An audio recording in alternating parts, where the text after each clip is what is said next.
समय और पैसा कथाटा अलग कथा सिंह साउंड जिते हिंदी सिनेमा जिते तेलुगु सिनेमा देखुच बिना सिंह साउंड हुए केवल आम ओडिया सिनेमा डबिंग साउंड हुए केते जन यूज कर सिंह साउंड केते मान खात गणती लोक ता भितर मुझे सिंह साउंड यूज कर मजा मुझे मोर गोटे डाणी प्रोजेक्ट में मु सिंह साउंड यूज कर जानी तापर मुझे जानी सिंह साउंड महत्व कौन आ सिंह साउंड आपण मैंने देख लाइट कैमेरा साउंड जमी आम लाइटा भल हेले आपणकर पिक्चराइजेशन भल हम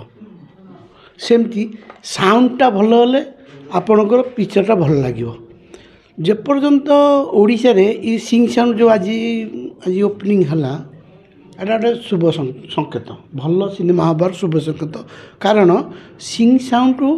निहाती आम सिनेमा पे दरकार सिनेमा गोटे ओपर लेवल ओपर स्टैंडर्ड को जीव सिंह साउंड आ सिंह साउंड हूँ आम्बिएंसन क्रिएट कर जिते साउंड अच्छी सब नब आ सिंह साउंड रे आपण मैंने देखिए अलगा साउंड देखिए सिंह साउंड गोटे पिक्चर देखिए परफेक्ट पूरा क्लीयर आसी जो सिंह साउंड जो मैंने काम करते एक्टिव जिते काम हम शूटिंग हम जो सिंह साउंड देखिए केमी कम से मैंने करती सिंह साउंड रे आ जो फिल्डटा देवे जो शूटिंग हो जो गोटे आर्टिस्ट गोटे फिल दब से लोकेशन से माहौल को देखी फिल्डटा दब सेटा डबिंग गोटे 6 फुट 10 फुट 10 फुट घर भीतर से फिल दे पारिबनी कारण सामने आर्टिस्ट सी थी दुई जन गोटे जुक्ति चली जो फिल आसब जो डायलॉग आसब से फिल्डटा के गोटे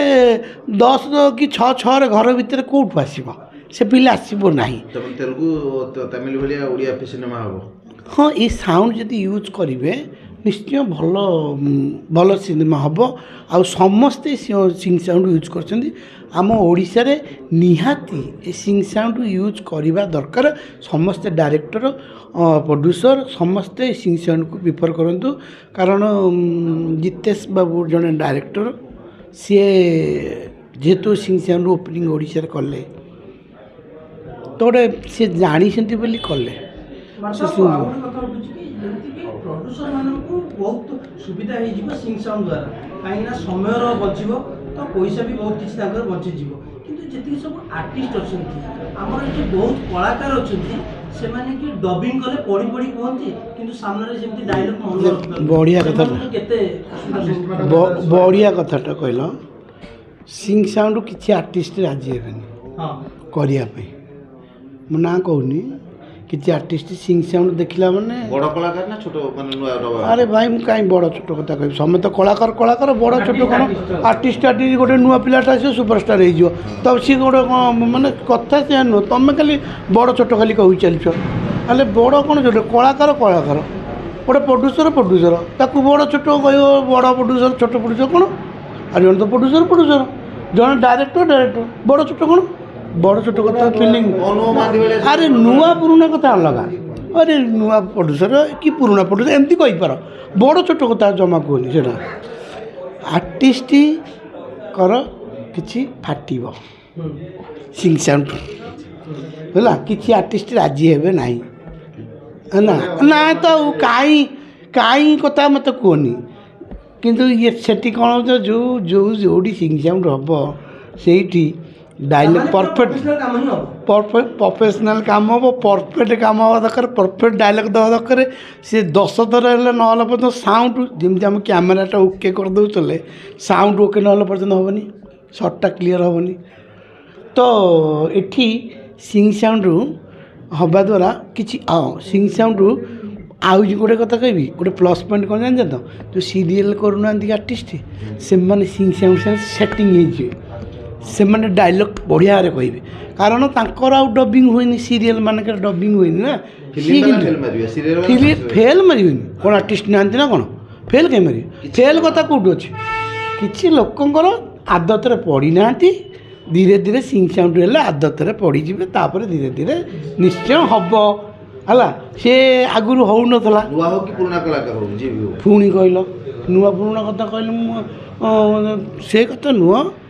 ସିଙ୍ଗ ସାଉଣ୍ଡ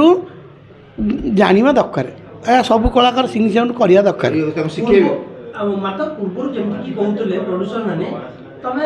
ଦିନେ ପାଖେ 2 ଦିନ ଡାଇଲଗ ଘୋଷିକି ସିନା ସ୍ପଟ ଉପରକୁ ଆସ, କିନ୍ତୁ ଦେଖିଲା ବେଳକୁ ରିଲ୍ ଖାଉନି ଏଠି। ତ ସେଇ ଜିନିଷ ପୁଣି ଆଉ ଥରେ ବ୍ୟାକ୍ ହେଇଛି କି? ନାଇଁ ରିଲ୍ ଫିଲ୍ କଥା ଏଠି ନାହିଁ। ଆଉ ଡିଜିଟାଲ ଦୁନିଆରେ କେତେ 1000 ଟେକ୍ ନେଇ ହେବ, କିଛି ଅସୁବିଧା ନାହିଁ। ସିଙ୍ଗ ସାଉଣ୍ଡରେ ବି 1000 ଟେକ୍ ନେଇ ହେବ, କିଛି ଅସୁବିଧା ନାହିଁ। ସାଉଣ୍ଡଟା ପରଫେକ୍ଟ ନହେଲା ପର୍ଯ୍ୟନ୍ତ, ଇଏ ଓକେ ନ କଲା ପର୍ଯ୍ୟନ୍ତ ସେ ସଟ୍ଟା ଓକେ ହେବ ନାହିଁ। କାରଣ ଯେମିତି କ୍ୟାମେରା ଓକେ କରିଦେଉଛି, ସେମିତି ସାଉଣ୍ଡ ବି ଓକେ ହେବା ଦରକାର ସିଙ୍ଗ ସାଉଣ୍ଡରେ। ତାପରେ ସିଙ୍ଗ ସାଉଣ୍ଡରେ କାମ ଦେଖିବେ, ଯେତେବେଳେ ସିଙ୍ଗ ସାଉଣ୍ଡ ସୁଟିଂ ହେଉଥିବ, ସିଙ୍ଗ ସାଉଣ୍ଡର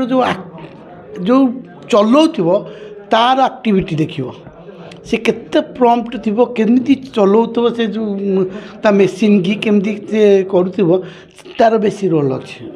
ଓଡ଼ିଆ ଆର୍ଟିଷ୍ଟ ପାରିବେ ତ? ପାରିବେନି କ'ଣ ଅସମ୍ଭବ? ସବୁ ଅସମ୍ଭବ, କିନ୍ତୁ ତା ଇଏରେ ପଡ଼ିବାର ପାରିବେନି କି? ଆରେ ତ ଇଏରେ ପଡ଼ିନାହାନ୍ତି, ସେ ଘଣାରେ ପଡ଼ିଯିବେ ହେଲା। ଧୀରେ ଧୀରେ କଲେ ପଡ଼ିବେ ନା, ଆଉ ନ କଲେ କେମିତି ପଡ଼ିବେ? ଆରେ ପ୍ରଡ୍ୟୁସର ଲସ୍ କେତେ ଜାଣିନଥିବ ସେ କହିବ ହେଲା। ଜାଣିବା ଲୋକ ମୁଁ ଗୋଟେ କରିଛି କହିଲି, ମୋ ଡାହାଣୀ ପ୍ରୋଜେକ୍ଟଟା ମୁଁ କରିଛି, ମୁଁ ଆଗରୁ କରିନଥିଲି। ମୁଁ ଜାଣିଲି ତାପରେ ପ୍ରୋଜେକ୍ଟ ସିଙ୍ଗ ସାଉଣ୍ଡର ମାନେ କ'ଣ। ଆଗକୁ ଯେତେ କରିବି ସବୁ ସିଙ୍ଗ ସାଉଣ୍ଡରେ ହିଁ କରିବି, ବିନା ସିଙ୍ଗ ସାଉଣ୍ଡରେ କାମ ମୁଁ କରିବିନି। ଆଗକୁ ମୁଁ ଅଧା ପାଇନଥିଲି, ଜାଣିନଥିଲି, ଯେତେବେଳେ ଜାଣିଗଲି ସବୁ ଧୀରେ ଧୀରେ। ଆରେ କେଉଁଠି ଅଛି, ଏଠି ଅଛି, ଏଇଠୁ ନ ନେଇକି ମୁଁ କାହିଁକି ଓଡ଼ିଶାକୁ ଯେତେବେଳେ ଓପନିଂ ଶୁଣନ୍ତୁ, ଜିତେଶ ପରିଡ଼ା ସିଙ୍ଗ ସାଉଣ୍ଡରୁ ଆଜି ଓପନିଂ କଲେ। ଡାଇରେକ୍ଟର ପ୍ରଡ୍ୟୁସରମାନଙ୍କୁ ମୁଁ ଅନୁରୋଧ କରୁଛି, ତାଙ୍କୁ ଯୋଗାଯୋଗ କରନ୍ତୁ। ଆପଣଙ୍କୁ ସିଙ୍ଗ ସାଉଣ୍ଡ ସିଏ ଯେତେବେଳେ ଫାଷ୍ଟ ଏଇନା କାମ କରିବେ, ତୁମକୁ ଠିକ୍ ଠାକ୍ ରେଟ୍ରେ ଏନିକା ତୁମକୁ ସୁବିଧା ରେଟ୍ରେ କରେଇଦେବେ। ଆଉ ଗୋଟେ ଥର ନେଇକି କାମ କରନ୍ତୁ, ଆପଣମାନେ ଜାଣିପାରିବେ କେମିତି ସିଙ୍ଗ ସାଉଣ୍ଡର କ'ଣ କେମିତି କାମ କେମିତି। ହଁ, ଜିତେଶ କୁମାର ଫିଲ୍ମସରେ ଆପଣମାନେ ଯୋଗାଯୋଗ, ତାଙ୍କ ନମ୍ବର ଦେଇଦେବୁ, ନମ୍ବରରେ ଯୋଗାଯୋଗ କରିବେ, ସିଙ୍ଗ ସାଉଣ୍ଡ ଆପଣ ପାଇବେ।